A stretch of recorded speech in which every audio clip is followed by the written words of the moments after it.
মুস্তাক ও পাখি তুমি উইরা উইরা আসো, উইরা উইরা আয়সা তুমি আমার পাশে বসো। মুস্তাক ও পাখি তুমি উইরা উইরা আসো, উইরা উইরা আয়সা তুমি আমার পাশে বসো। আচ্ছা তুমি তুমি বলো যে ওইরা ওরা আসে আর তুমি কিভাবে আসছো সারা দুনিয়া सारी दुनिया को तोड़ ताड़ के, सारे लड़कों को छोड़ छाड़ के बस आपके पास आए हैं। एक हमारी राय है, कबूल कर लीजिए हमको। এই দুটি হাত ও চিরদিন থাক হয়ে মোর গয়না। তার মানে আবার এই না যে ওর গয়নাগাটি কিছু দিতে হবে না, সেটাও কিন্তু ওর দিতে হবে। তাই না তো তুমি দিবা আমি না? তোমার গয়না তুমি তো অবভিয়াসলি আমার গয়না, বাট তারপরে একটু একটু তো লাগে, তাই না? আচ্ছা একটু জেনে বলো আমরা একসাথে একটা রেস্টুরেন্টে বসছি তো বসার পরে আমি একটি কথা আমি বলেছি যে ভালোবাসার কাছে কি আমি যখন খেতে বসি আমার খাওয়া শেষ তারপর সে বলে যে তুমি আরেকটু খাও তা আমি খেতে চাই না খেতে না চাইলে সে বলে এইটা আমার ভালোবাসার কসম এই পোর্শনটা আমার ভালোবাসার কসম আমি তো একজন সহজ সরল মানুষ ও আচ্ছা, খুবই সহজ সরল মানুষ মাটির মানুষ হ্যাঁ আমি ওকে অনেক ভালোবাসি It's true. It's true. কোনোভাবে হাত করতে চাই না ওর True. সব কথা আমি শুনি Yes, it's true. হতে চাই ও তো এখন সব কথা শোনো। হ্যাঁ, এখন আমি ওকে একটু ভালোবাসার কসম আমি দিচ্ছি। আমি এটা খাবো না প্লিজ, আমি নাগেটস খাবো না। না আমি একটু ভালোবাসা আচ্ছা নাগেটস না খাও আমি- আমি ফ্রেঞ্চ ফ্রাই দিচ্ছি হ্যাঁ, আমি ফ্রেঞ্চ ফ্রাই লাইক করি, ফ্রেঞ্চ ফ্রাই ভীষণ ভালো লাগে। ঠিক আছে না এটাও আমার Okay. ঠিক করো হ্যাঁ। হুম বা কামড়টা কিন্তু পুরাটাই নিলাম আমি কি কখনো অর্ধেকটা নেই? আমি তো নিলে পুরোটাই নিয়ে নিই। পুরোটা মানে খন্দকার মুস্তাকে নিয়েছি, খন্দকার মুস্তাকে আমি অর্ধেকটা নিয়ে নিয়েছি, পুরোটাই নিয়ে নিয়েছি।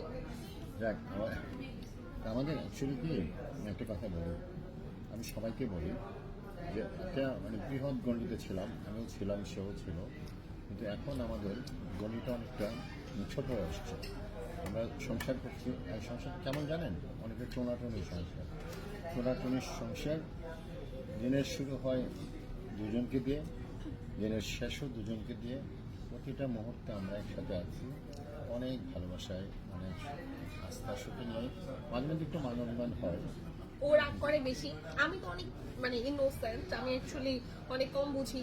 ও রাগ করে যখন আমি কম মানে বুঝতেই পারি না কি করবো, তখন আমি ওকে আদর করি, বলি যে sorry, I am so sorry, I am sorry Mustaq, তখন একটু ঠিক হয়।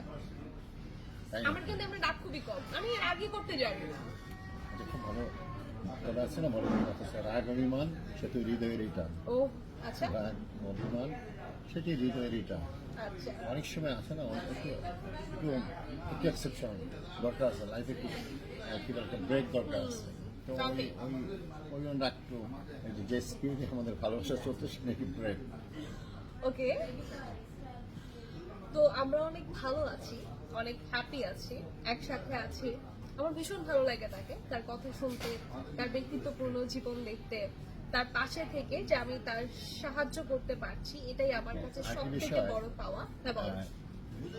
আমাদের নিয়ে অনেকে অনেকগুলো কবিতা লিখেছে আমাদের দিয়েছে ইনবক্সে নেক্সট একদিন সেই কবিতাগুলো শোনাবো অনেকে আবার খুব সুন্দর সুন্দর শব্দ চয়ন করেছে যেগুলো আসলে প্রফেশনাল কোনোভাবেই বলা সম্ভব এগুলো তো না উচ্চারণ করতে পারবো না, আপনাদেরকে কিছু কিছু অনেকে বলেন আমরা একটু এক্সপ্রেশন দিতে পারি, তো আমি আমার এক্সপ্রেশনের মাধ্যমে আপনাদেরকে সেটা বুঝিয়ে দিব যে তারা ঠিক কি কি শব্দ চয়ন করেছে। যাই হোক যার বিষয় ওকে, আমি ওই যে কথা বলছিলাম একটা তো বই যাচ্ছে আপনারা সবাই জানেন কিশান মোস্তাক বইটি 7 তারিখে আমার একুশে বইমেলায় মিজান পাবলিশার 7 নম্বর প্রয়োজনে আপনারা পাবেন আমরা ট্রাই করবো 7 তারিখ দুজনে থাকতে বিকালের দিকে ওখানে আপনার সাথে দেখা হবে আমরা অনেক সেলফি তুলবো, অটোগ্রাফ দিব।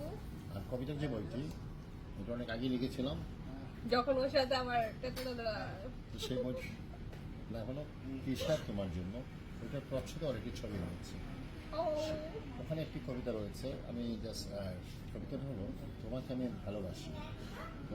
ভালোবাসি তোমার পারিপার্শ্বিকতা চিন্তা করে তোমাকে প্রশ্নবিদ্ধ না করে আমি তোমাকে ভালোবাসি থ্যাংক ইউ।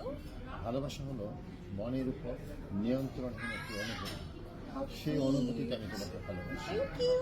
তোমাকে আমি ভালোবাসি পাহাড়ের উচ্চতা, ও মাই গড, তোমাকে নিয়ে আমি সমুদ্রের বিশাল ঢেউয়ে ও তো সাম্পান অলরেডি নেমে গিয়েছিল। আমরা যখন কক্সবাজার গিয়েছি ও কিন্তু পানিতে নরমালি নামে না, জাস্ট হাঁটু পানি পর্যন্ত নামে, আর আমি দেখলাম গলা অবধি পানিতে কক্সবাজার নেমেছি। আমাকে মানে আমার কাছে দ্রুত এসে গেছে যেন আমি ডুবে না যাই, মানে আমাকে বাঁচানোর জন্য ও একদম আমার পাশে থেকেছে।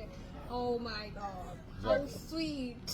আমার আসলে ওর প্রিয় হলো সমুদ্র, আমার প্রিয় হলো পাহাড়। সেই পাহাড়ের উচ্চতা থেকে আমি নেমে এসেছি তার সমুদ্রের পাদদেশে। Thank you. ভালোবাসা, অবিরাম। সবাই ভালো থাকবেন, আবারও সুস্থ ভালোবাসা থাকবে। দেবেন। আসসালামু আলাইকুম।